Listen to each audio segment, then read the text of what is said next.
ওলে আমাদের পুকি বাবুরা সুনামগঞ্জে সব পাথর তুলে খেয়ে ফেলছে, দেখছেন?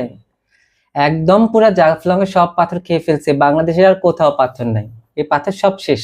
হ্যাঁ, হুঁ, আপনাদের মাতম দেখে না মাঝে মধ্যে গা জ্বলে, বুঝছেন?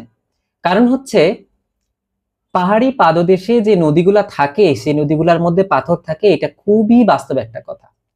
আমাদের উপদেষ্টা মহোদয় জনাব রেজওয়ানা হাসান, নাকি হাসান, আমি ঠিক ওনার নাম জানি না ভালো করে, উনি পরিবেশ আন্দোলন করতেছে দীর্ঘ সময় ধরে এবং উনি উপদেষ্টার দায়িত্বে আছেন।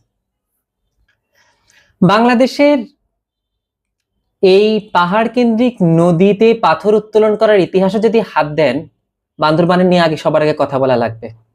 পুরা বান্দরবান খালি করে ফেলা হয়েছে, পানির তীব্র সংকট, জীববৈচিত্র্য নষ্ট হয়ে গেছে, মানুষের খাবারের যে সোর্স গুলা ছিল সেই সোর্স পুরো ধ্বংস করে দেওয়া হয়েছে এই পাথর ব্যবসা করে করে। একটা কথাও বলা হয় না। তার মধ্যে একজন গিয়ে, আমি আসলে কি বলবো, আসলে একজন গিয়ে ব্যাখ্যা দিল যে পাথর উত্তোলন না করলে হচ্ছে বন্যা হয়। মানে ডোনাল্ড ট্রাম্পের আত্মীয় স্বজন যে বাংলাদেশের মধ্যে রাজনীতি করতেছে, কি কইতাম। এ, যাই হোক, মানে এগুলা ভালোই লাগে আপনাদের এসব দ্বিচারিতা দেখলে। আমি চেষ্টা করবো এটা নিয়ে আরো বিস্তারিত একটা ভিডিও বানানোর জন্য, আপনার সাথে কথা বলার জন্য। পাথর উত্তোলন নিয়ে কথা বলার মতো সাহস পাই না, কারণ প্রাণে বেঁচে থাকতে চাই তো।